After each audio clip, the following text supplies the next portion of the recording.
Emergency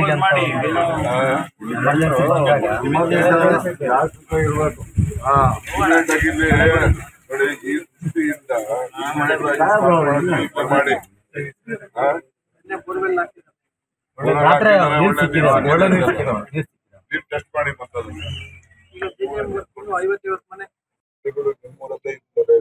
ಕೆಲಸ ಮಾಡ್ತಾರೆ. ನೀವು ತಾಲೂಕಲ್ಲಿ ಯಾವ ಊರಲ್ಲೂ ಇಲ್ಲದೆ ಇದೇ ಊರಲ್ಲಿ ಈ ತರದ್ದು ಒಂದು, ಯಾಕಂದ್ರೆ ಇಲ್ಲಿರೋರೆಲ್ಲ ಶ್ರಮಜೀವಿಗಳು, ಎಲ್ಲರೂ ಶ್ರಮದಲ್ಲಿ ದುಡಿಯೋದ್ರಿಂದ ಅವ್ರಿಗೆ ರೋಗ ತಡ್ಕೊಳ್ಳುವಂತ ಶಕ್ತಿ ಭಗವಂತ ಕೊಟ್ಟಿರ್ತಾರೆ. ಇಂಥ ಊರಲ್ಲೇ ಈ ರೀತಿ ಆಗಿದೆ ಅಂತಂದ್ರೆ ನಿಜಕ್ಕೂ ಕೂಡ ಆಶ್ಚರ್ಯ ಪಡುವಂತ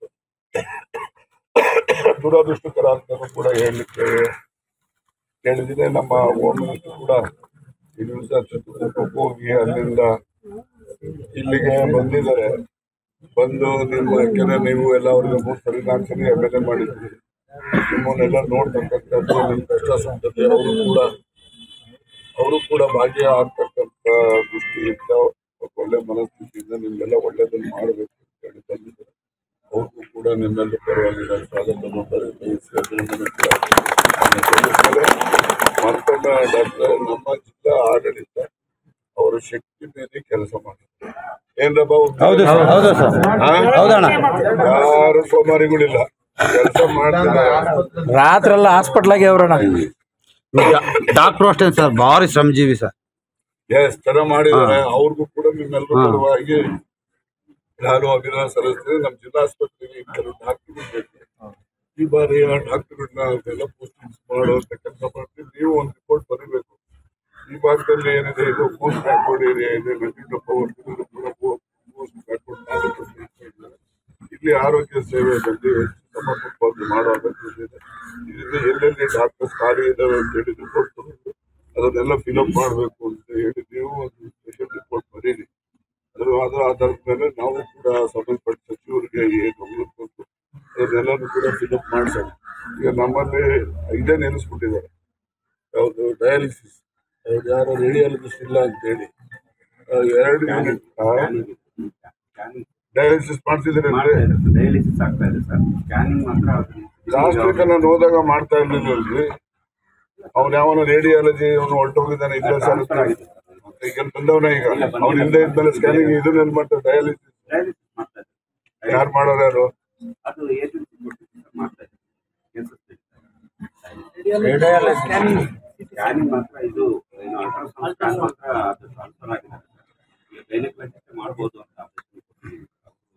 ಗುಡಿ ಯಾರೋ ವಾಕಿನಿಟ್ರು ಯಾವ ಬಲವಂತ ಮಾಡಿ ಮುಚ್ಚಿಕ್ಕಿದ್ದಾರೆ ಅಂತ ಅಂದ್ಬಿಟ್ಟು ಆರೋಪ ಮಾಡೋದು. ಅದಕ್ಕೆ ಇಲ್ಲಿ ಜನ ವಿರೋಧನೂ ವ್ಯಕ್ತಪಡಿಸಿದ್ರು ದಕ್ಷಿಣದ ಮೇಲೆ. ಇಲ್ಲೆಲ್ಲ ರಾಜಣ್ಣವರು ಒಳ್ಳೆಯವರು, ಆ ಥರ ಅಲ್ಲಿ ಏನೋ ಒಂದು ಆಗಿರೋದಂತ ಅವರು ಅಲ್ಲೇ ಜನ ವಿರೋಧ ಮಾಡಿದ್ರು. ಬಟ್ ನಾನು ವಿರೋಧ ಪಕ್ಷದ ನಾಯಕನಾಗಿ ಮಾತಾಡಬೇಕು ಹೇಳ್ತಾ ಇದ್ದೀನಿ ಅಂತ ಅವರು ನೋಡಿ. ವಿರೋಧ ಪಕ್ಷದ ನಾಯಕರು ಜವಾಬ್ದಾರಿ ಇದೆ, ಅವರಿಗೆ ಜವಾಬ್ದಾರಿ ಇಲ್ಲ ಅಂತಲ್ಲ, ಜವಾಬ್ದಾರಿಯಿಂದ ಮಾತಾಡಬೇಕು. ಇಲ್ಲಿ ವಸ್ತುಸ್ಥಿತಿ ಏನಿದೆ ಅನ್ನೋದನ್ನ ತಿಳ್ಕೊಂಡೇ ಹೇಳಬೇಕಲ್ಲ. ಈಗ ನಾವು ಹೇಳಿದ್ವಿ 6 ಜನ ಸತ್ತಿದ್ದಾರೆ, ಹೌದು. ಆ 6 ಜನ ಸತ್ತಿರೋದ್ರಲ್ಲಿ 2 ಮಾತ್ರ ಈ ಏನೋ ವಾಂತಿ ಬೇದಿ ಇದೆಲ್ಲ ಕರಳು ಇದು ಬೇನೆಯಿಂದ ಸತ್ತಿದ್ದಾರೆ ಅಂತೇಳಿ ಗ್ಯಾರಂಟಿ ಆಗಿದೆ. ಇನ್ನು 4 ಜನದ್ದು ಬೇರೆ ಬೇರೆ ಕಾರಣ ಇದ್ದಾವೆ, ಅದು ವೆರಿಫೈ ಮಾಡಬೇಕಲ್ವಾ. ಇಲ್ಲ ಅವ್ರು ಸುಳ್ಳು ಹೇಳ್ತಾ ಇದ್ದಾರೆ, ಇವ್ರು ಸುಳ್ಳು ಹೇಳ್ತಾ, ಏನು ಮುಚ್ಚಿಡೋ ಅಂಥದ್ದು ಏನಿದೆ? ಮುಚ್ಚಿಡೋ ಅಂಥದ್ದು ಏನೂ ಇಲ್ಲ. ಇಲ್ಲಿ ವಿರೋಧ ಪಕ್ಷಕ್ಕೂ ಇಲ್ಲ, ನಮಗೂ ಇಲ್ಲ. ಆದ್ದರಿಂದ ಅವರು ಅರ್ಥ ಮಾಡ್ಕೋಬೇಕು. ವಿರೋಧ ಪಕ್ಷದಲ್ಲಿ ಇದ್ಕೊಂಡು ವಿರೋಧ ಪಕ್ಷದಲ್ಲಿ ಕೆಲಸ ಮಾಡ್ತೀನಿ ಅಂತೇಳಿ ಅವ್ರು ಅಲ್ಲೇ ಇರಲಿ, ನಮಗೇನು ತೊಂದರೆ ಇಲ್ಲ. ಅವರೆಲ್ಲೇ ಇದ್ಬಿಡ್ಲಿ ಪರ್ಮನೆಂಟ್. ಈಗ ಇಷ್ಟೊಂದು ಜನ ಇದ್ದೀರಪ್ಪ, ಸುಮ್ಮನೆ ಜಸ್ಟ್ ನಮ್ಮ ಮಾಹಿತಿ ಕೇಳ್ತಾ ಇದ್ದೀನಿ. ಊರಿನ ನಿಮ್ಮ ಅನುಭವದ ಮೇಲೆ ಅಥವಾ ನಿಮ್ಮ ಲೆಕ್ಕಾಚಾರದ ಮೇಲೆ ಏನು ವಯಸ್ಸಾಗಿತ್ತು ಸತ್ತೋಗೋರು ಕೆಲವು ಜನ, ಇನ್ನು ಕೆಲವು ಜನ ನೀರಿನಿಂದ ವ್ಯತ್ಯಾಸನೋ ಅಥವಾ ತಂಬಿಟ್ಟಿಂದ ವ್ಯತ್ಯಾಸನೋ ಯಾವ ಕಾರಣದಿಂದ ಸತ್ತಿರ್ಬೋದು ಅಂತ ನಿಮ್ಮ ಊಹೆ ಇದೆ? ಒಂದು ಮಾತ್ರ ಪಾಪ ಒಬ್ಬೊಬ್ರು ಮಾತಾಡಿದ್ರು. 75 ಮೇಲ್ಪಟ್ಟಿದ್ದಾರೆ ಸತ್ತಿರೋದನ್ನ. ಈ ಚಿಕ್ಕದಾಸಪ್ಪ 90 ಇದೆ. ಪೆದ್ದಣ್ಣ 72 ವಯಸ್ಸು ಆಗಿತ್ತು. ವಯಸ್ಸಲ್ಲಿ ನಮ್ಮ ಮೆಂಬರ್ನಾಗೆ ನನ್ನ ಮಗನು ಇವ್ರು ಸೇರಿ ಫಿಲ್ಟರ್ ನೀರಿನಲ್ಲೇ ಮಾಡಿ ಹಂಚಿರೋದು ಪ್ರಸಾದ. ಯಾವುದೇ ನೀರು ದೇವ್ರು ತೊಳೆಯೋದಕ್ಕೆ ನಾವು ಇದ್ದಂತ್ರ ಇದೀವಿ, ಸ್ವಲ್ಪ ಜ್ಞಾನ ಇರ್ತೈತೆ, ನಾವು ಕರೆಕ್ಟಾಗಿ ಮಾಡಿದ್ವಿ ಅಂತಂದ್ರೆ ತಂದ್ಬಿಟ್ಟಿಂದ ಅಲ್ಲ ಎಲ್ಲಾರ್ದು ಅದೇ ಅಭಿಪ್ರಾಯ. ಹೌದು ಸರ್, ಇಲ್ಲ ಸರ್, ಟ್ಯಾಂಕರ್ ತೊಳೆದ ಸುಮಾರು ವರ್ಷಗಳಾಗಿ ನೀರನ್ನು ಬಿಟ್ಟರೆ ಮತ್ತೇನಲ್ಲ. ನಮ್ಮ ಬಗ್ಗೆ ಅವರು ಇದ್ದಾಗ ಮೊನ್ನೆ ವಿರೋಧ ಪಕ್ಷದ ನಾಯಕನ ಒಂದು ಸ್ವಲ್ಪ ಬೈಬೇಕಾಗಿದ್ರೆ CS ಸಸ್ಪೆಂಡ್ ಮಾಡಬೇಕು ಇವರು ಸಿದ್ದರಾಮಯ್ಯ ಹೇಳಿದ್ರು ಅಂತಂದ್ರು ಸರ್. ಅವ್ರು ಭಾರಿ ಒಳ್ಳೆಯವರು ಸರ್, ಸಖತ್ ಕಷ್ಟ ಬಿದ್ದಿದೆ ಸರ್ ನಮ್ಮವ್ರಿಗೆ. ಭಾರಿ ಚೆನ್ನಾಗಿ ಕೆಲಸ ಮಾಡ್ಕೋಣ. ನಿಮ್ಮ ಇದ್ರಂಗೆ ನೀವು ಹೆಂಗೆ ಹೇಳಿದ್ರೆ ಹಂಗೆ ಪಾಪ ಚೆನ್ನಾಗಿ ಕೆಲಸ ಮಾಡ್ಕೋಣ. ಚೆನ್ನಾಗಿ ಕೆಲಸ ಮಾಡ್ಕೋಣ. ವಾಟರ್ದು ಪ್ರಾಬ್ಲಮ್ ಆಯ್ತಲ್ಲ, ಆವಾಗ ಕೂಡ ಮಿಡಿಗೇಸಿಗೆ 7ವರೆಗೆ ವಿಸಿಟ್ ಕೊಟ್ಟಿದ್ದು ಕೊಡ್ತಾರೆ. ನಾನು MR ನೋಡೇ ಇಲ್ಲ, ನಾನು ಪೇಪರ್ನಾಗೆ ನೋಡಿದ್ದು 7ವರೆಗೆ ಮಿಡಿಗೆ ಸಿಗಿದ್ರು ಮೇಡಮ್. ಆಮೇಲೆ ಮೇವ್ ಬ್ಯಾಂಕ್ಗೆ ಪ್ರತಿ ಮೇವ್ ಬ್ಯಾಂಕ್ಗೂ 3 ಬಾರಿ 4 ಬಾರಿ ವಿಸಿಟ್ ಮಾಡಿ ಒಳ್ಳೆ ಕೆಲಸ ಮಾಡಿದ್ರು DC. ಅವ್ರನ್ನ ಸಸ್ಪೆಂಡ್ ಮಾಡ್ಬೇಕು ಅನ್ನೋದಕ್ಕೋಸ್ಕರ ಜನ ಸ್ವಲ್ಪ ಕಿರಿಕಿದ್ರು. ಸಸ್ಪೆಂಡ್ ಮಾಡ್ಬೇಕು ಅನ್ನೋದಕ್ಕೋಸ್ಕರ ಜನ ಒಂದ್ ಸ್ವಲ್ಪ ಮಾತಾಡಿದ್ರು ವಿರೋಧ ಪಕ್ಷ ನಾಯಕನ ಅಷ್ಟೇ. ಅವರು ವಿರೋಧ ಪಕ್ಷ ನಾಯಕರು ಮಾತಾಡಿದ್ದಾರೆ. ಅದು ಬಿಡಿ, ಬೇರೆ ಇನ್ಯಾವ ಕಾರಣ ಹೇಳಪ್ಪ. ಈಗ ಒಂದು ಹೇಳ್ತಾಳು, ಒಂದು ನಮ್ಮ ಇವನು ಹೇಳ್ತಾವನೆ ಟ್ಯಾಂಕ್ ಕ್ಲೀನ್ ಮಾಡಿರ್ಲಿಲ್ಲ, ಒಂದು ಕಾರಣ ಇರಬಹುದು. ಮತ್ತೆ ಇನ್ನೊಂದು ಊಹೆ ಏನಿತ್ತು, ತಂಬಿಟ್ಟನ್ನ ಬೆಟ್ಟದ ನೀರು ತಂದು ಮಾಡ್ಬಿಟ್ಟವ್ರೆ, ಅದರಿಂದ ಆಗಿದೆ ಅಂತಕ್ಕಂಥದ್ದಿತ್ತು. ಇರಲೇ ಇಬ್ರು ಹೇಳ್ತಾ ಇದ್ದೀರಿ, ಜವಾಬ್ದಾರಿ ಜನ ನೀವು. ನಾವು ಇಲ್ಲ, ತಂಬಿಟ್ಟು ಅದ್ರಲ್ಲಿ ಮಾಡಿಲ್ಲ, ನಾವೇ ಫಿಲ್ಟರ್ ನೀರಲ್ಲಿ ನಾವೇ ಮಾಡಿ ನಾವೇ ಹಂಚಿರೋದು ಅಂತ ಹೇಳ್ತಿದ್ದೀರಿ. ಅದರಿಂದ ಬಂದಿರ್ಲಿಕ್ಕಿಲ್ಲ ಅಂತಕ್ಕಂಥದ್ದು. ಅವ್ರು ಹೇಳ್ದಂಗೆ ಟ್ಯಾಂಕ್ ಕ್ಲೀನ್ ಮಾಡಿಲ್ಲ ಆಗಿದೆ ಅಂತಕ್ಕಂಥದ್ದು, ಅದನ್ನ ನಾವು ತಳ್ಳಾಕೋದಿಲ್ಲ. ಅದಕ್ಕೂ ಗಮನದಲ್ಲಿ ಇಟ್ಕೊಂಡೇನೆ ಮತ್ತೆ ಬೇರೆ ಎಲ್ಲ ಅಧಿಕಾರಿಗಳು ಮತ್ತೆ ಇದನ್ನ ನಿಯಂತ್ರಣ ಮಾಡಲಿಕ್ಕೆ ರಾತ್ರಿ ಆಗಲೂ ಕೆಲಸ ಮಾಡಿದೆ. ಹೌದಲ್ವಾ? ಹೌದು ಸರ್. ವಿರೋಧ ಪಕ್ಷದ ನಾಯಕ ಬಂದು ಹೇಳೋಗಿದ್ದಕ್ಕೆ ನಿಮ್ದೇನ ಒಪ್ಪಿಗೆ ಇದೆಯಾ? ಇಲ್ಲ ಸರ್.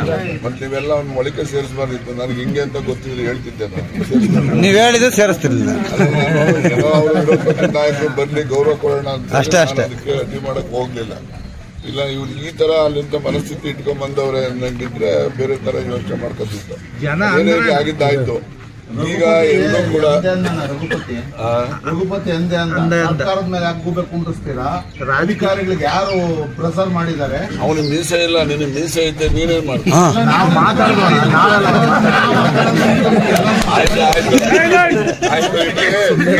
ಹೇಳಿದ್ದೀನಿ ಯಾರು ನೋಡಪ್ಪ, ಇನ್ನೊಂದು ಯಾರು ಗಾಬರಿ ಹಾಕ್ಬಿಡಿ, ಗೊತ್ತಾಯ್ತಾ?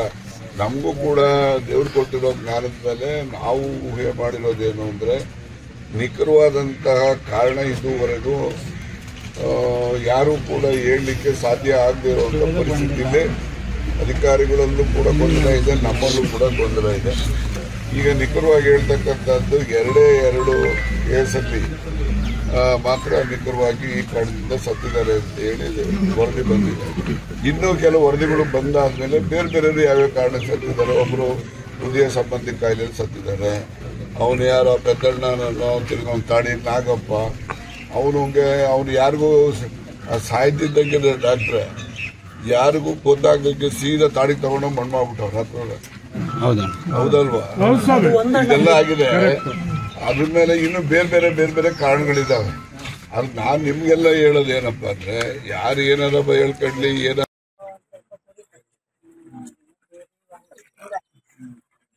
ಇಲ್ಲಿಂದ ಆಸ್ಪತ್ರೆ ಕರ್ಕೊಂಡು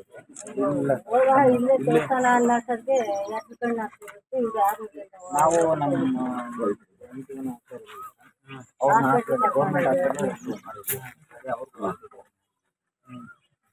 ಮೊದಲು ಯಾವಾಗ್ಲಾದ್ರೂ ಇದೇ ತರ ಕಾಯಿಲೆ ಇತ್ತ? ಎಷ್ಟು ವಯಸ್ಸೆಷ್ಟು? ನಿಮ್ ಪ್ರಕಾರ ಏನ್ ಕಾರಣ ಇರ್ಬೋದು ಹೇಳ? ಚೆನ್ನಾಗಿತ್ತು ಸರ್. ಎಲ್ಲೂ ಒಂದ್ ಮಾತ್ರ ನುಂಗ್ಗಳಲ್ಲ, ಒಂದು ಆಸ್ಪತ್ರೆಗೂ ಒಂದು ಇಂಜೆಕ್ಷನ್ ಎಂದೂ ತಗೊಂಡೋಳೆ. ಮಾತ್ರೇನೂ ನಿಲ್ತಿರ್ಲಿಲ್ಲ, ಇಂಜೆಕ್ಷನ್ ಮಾಡಿದ್ರು ಮಂಗತ್ ಮಾಡ್ತಾನೆ ಎಂದು ಆಲೆ ವರ್ಷದಿಂದ 2 ವರ್ಷದಿಂದ ಎಂದು ಇಂಜೆಕ್ಷನ್ ಸರಿಯಮ್ಮ. ನೀರು ತೊಂದರೆ ಸತ್ತಿದಾರ ಆಮೇಲೆ ಯಾವಾಗ ನೀವು ಅದೇ ಕುಡ್ದಿದ್ಯಾ, ಅವನು ಅದೇ ಕುಡ್ದೈತೆ, ಅದು ಅದೇ ಕುಡ್ದೈತೆ, ಅದೇ ಬಂದಿದ್ದ. ನೋಡೋಣ, ಇದೆಲ್ಲ ಸ್ವಲ್ಪ ಮೊದಲು ಎಲ್ಲರೂ ವಾಸಿ ಆಗ್ಲಿ, ಎಲ್ಲರೂ ರೋಗ ಎಲ್ಲ ಇವಾಗೆಲ್ಲ ಊರಿಗೆ ಬರ್ಲಿ. ಆಮೇಲಿಂದ ಯಾರ್ಯಾರ ಮನೆಗೆ ಸಾವಾಗಿದೆ, ಯಾವ ಕಾರಣಕ್ಕಾಗಿದೆ, ಅವ್ರಿಗೆ ಏನು ಸರ್ಕಾರದಿಂದ ಪರಿಹಾರ ಕೊಡಬೇಕು ಅದೆಲ್ಲ ಆಮೇಲೆ ನಿರ್ಣಯ ಮಾಡ್ತಾರೆ. ಧೈರ್ಯವಾಗಿರಿ. ಈ ಸದ್ಯಕ್ಕೆ ಇದೆ ಲೈಟ್ ಇಟ್ಟಿಲ್ಲ ಮನೆಗೆ, ಇಲ್ಲಿ ಅಕ್ಕಪಕ್ಕ ಏನ್ ಬೇಕೋ ಎಲ್ಲ ಈಗ ಚರಂಡಿಗಳು ಎಲ್ಲ ಮಾಡ್ಕೊಡ್ತಾರೆ. ಇದ್ಯಾರ ಮನೆ ಇದು? ಆಯ್ತು, ಸ್ಯಾಂಕ್ಷನ್ ಆಗೈತಾ? GPS ಎಲ್ಲ ಆಗಿದ್ಯಾ? GPS ಆಗಿದೆಯಾ? ಆಯ್ತು, ಏನೇ ಇನ್ನು ಕೂಡ ಇದಾರೆ, ಸರ್ಕಾರ ಇದೆ, ಡಾಕ್ಟರ್ ಇದಾರೆ, ನಾವಿದ್ದೀವಿ, ಧೈರ್ಯವಾಗಿರಿ. ಏನಮ್ಮ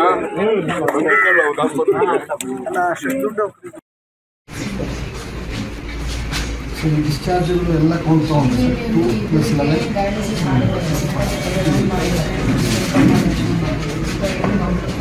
ಡಿಸ್ಚಾರ್ಜಸ್ ಇದೆಲ್ಲ 130 ಲಾಸ್ಟ್ ಒಂದು 20 ಕೇಸಸ್ ಮಾತ್ರ ವೇರಿಯಸ್